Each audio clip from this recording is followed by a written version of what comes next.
Selamat datang rekan-rekan pembelajar di dalam mata kuliah kemahiran HKI.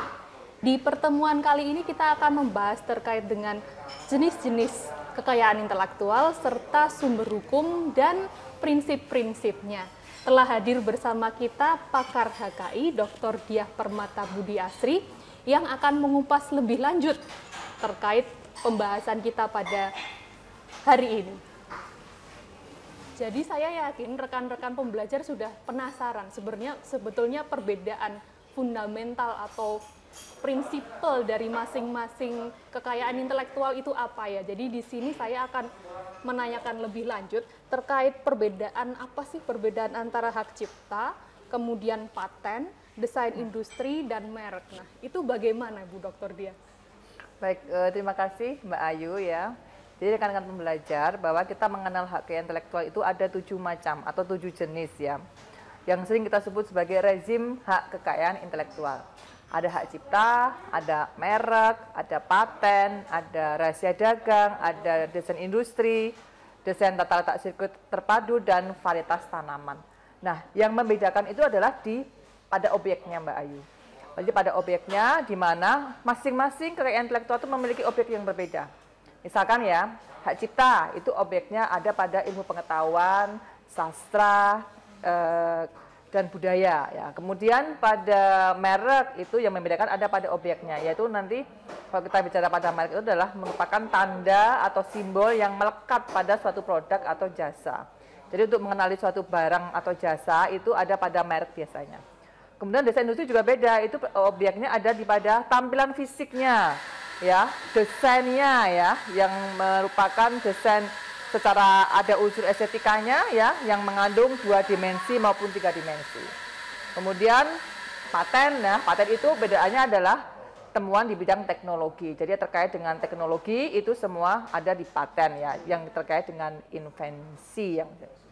Jadi bedanya masing-masing pada objeknya. Jadi masing-masing kekayaan intelektual itu mempelajari terkait dengan perbedaan yang nantinya akan dilindungi ya di dalam kekayaan intelektual tersebut. Kemudian Bu Diah, bagaimana dengan perlindungannya itu? Apakah masing-masing itu punya perbedaan atau otomatis atau seperti apa nih? Baik Mbak Ayu, jadi perlu disampaikan di sini bahwa di Indonesia itu mengenal 2 prinsip ya dalam hal perlindungan hukum kekayaan intelektual yang disebut sebagai prinsip konstitutif dan prinsip deklaratif. Prinsip konstitutif itu akan mewajibkan pada proses pendaftarannya jika konsekuensinya adalah memiliki perlindungan hukum.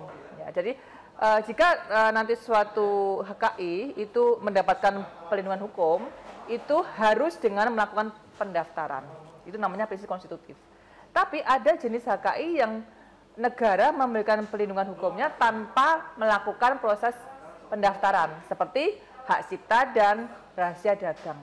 Jadi ada 2 jenis HKI yang tidak memerlukan pendaftaran, tetapi negara akan memberikan otomatis perlindungan hukumnya, yaitu hak cipta dan rahasia dagang. Selebihnya memerlukan pendaftaran atau yang disebut sebagai prinsip konstitutif. Sehingga kalau merek itu tidak didaftarkan, ya otomatis negara tidak akan memberikan perlindungan hukumnya.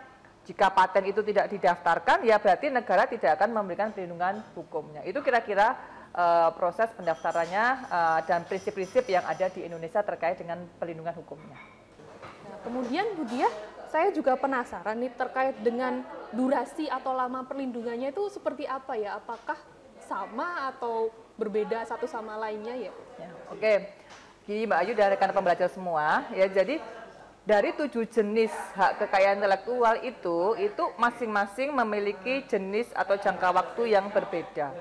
Jadi jangka waktu itu bisa jadi merupakan jaminan dari perlindungan kekayaan intelektual ya. Saya berikan contoh ya, misalkan ya, kapan sih jangka waktu perlindungan hukum bagi pencipta? Itu hak cipta itu berbeda, memiliki beberapa perbedaan.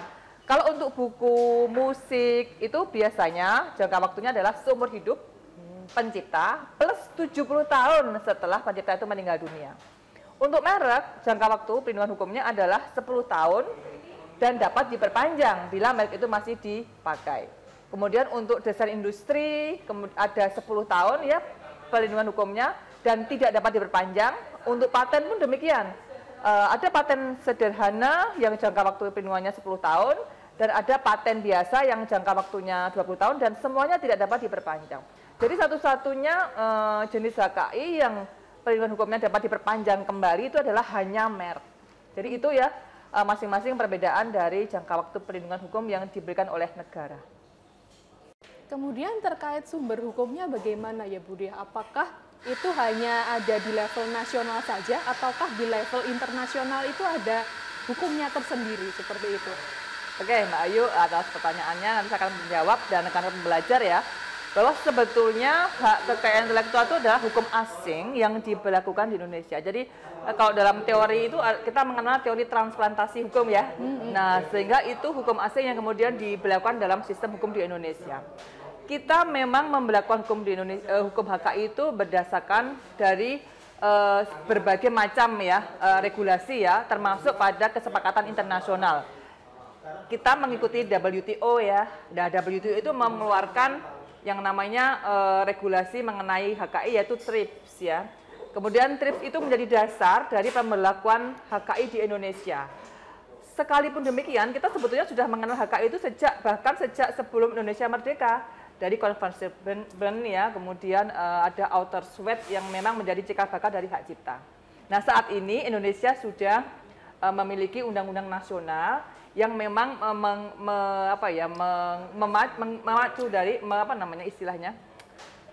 dari ketentuan internasional yang kemudian kita jadikan acuan ya untuk pembentukan hukum-hukum nasional seperti undang-undang hak cipta, undang-undang merek, undang-undang paten, undang-undang desain industri, undang-undang desain dagang dan sebagainya. Sehingga itu ya, jadi kita memiliki sumber hukum yang sifatnya internasional dan juga sumber hukum yang sifatnya nasional.